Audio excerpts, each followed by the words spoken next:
Hello, people. We are here again for your crime story. Here's a mind-bending statistic. At his peak, Pablo Escobar was earning $420 million per week from cocaine trafficking, making him wealthier than many Fortune 500 companies of his era. Those numbers are truly staggering. What's even more fascinating is how differently he built his empire compared to the centuries-old Sicilian Mafia. Well, it's like comparing a high-growth tech startup to an old-world institution. Escobar created this vertically integrated operation practically overnight, controlling everything from production to distribution. And the organizational structures couldn't have been more different. While Escobar ran everything like an autocratic CEO, the Mafia developed this intricate network of semi-autonomous families. You know what's particularly interesting about Escobar's approach? He built this incredible infrastructure. We're talking private airstrips, submarine fleets, and processing facilities that could handle 15 tons of cocaine daily. That level of centralized control must have made operations incredibly efficient. But, well, it also created some serious vulnerabilities, didn't it? Exactly right. When Escobar was finally killed in 1993, his entire organization essentially collapsed. There was no succession plan, no institutional knowledge to pass on. The whole empire depended on one man. Meanwhile, the Sicilian model showed remarkable resilience. Even when major bosses like Salvatore Riina were arrested, the organization adapted and survived. Let's talk about their approaches to territorial control, because this really shows their philosophical differences. Escobar basically replaced the state in poor neighborhoods, building housing, sports facilities, even hospitals. So he was creating this Robin Hood image while the Mafia took a more subtle approach through their pizzo system, collecting protection payments from local businesses. Right, and the way they handled threats was just as different.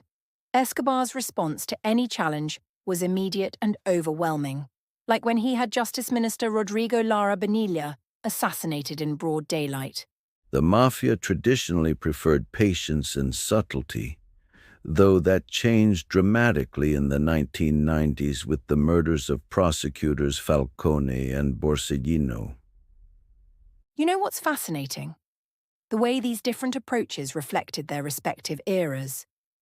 Escobar was very much a product of the 1980s, the era of corporate raiders and quick fortunes. While the Mafia's model reflected centuries of Sicilian history, the importance of family ties, tradition, and playing the long game. Speaking of family dynamics, Escobar went to extraordinary lengths to keep his wife and children separated from his criminal activities. He was apparently this loving father at home, but an absolutely ruthless criminal in business. That's such a stark contrast to the Mafia, where family literally was the business. Your position, responsibilities, even your future was determined by blood ties. And let's talk about their preparation strategies.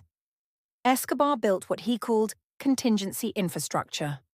Multiple backup routes, communication systems, even his own luxury prison called La Catedral. The Mafia focused more on relationship networks and social integration. They didn't need physical fortresses because they had this incredible network of compromised officials and community connections. Well, the outcomes really demonstrate the strengths and weaknesses of each approach. Escobar's organization achieved unprecedented heights, controlling 80% of the global cocaine trade at one point.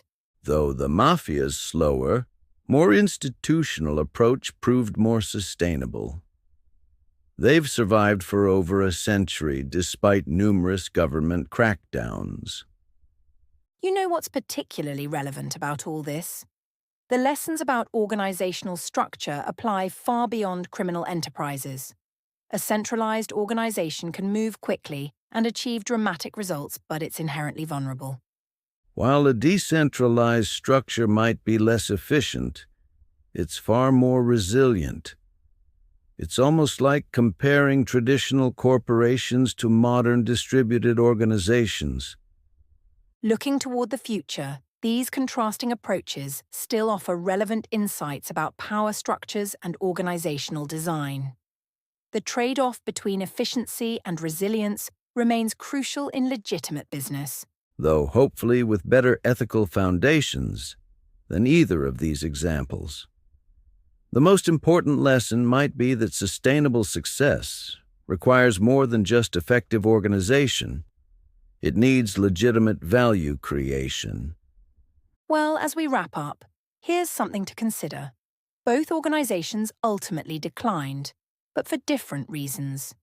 Escobar's empire collapsed suddenly, while the Mafia's influence eroded gradually. That really drives home the point that how we structure power fundamentally determines not just how high we can rise, but how long we can sustain that position.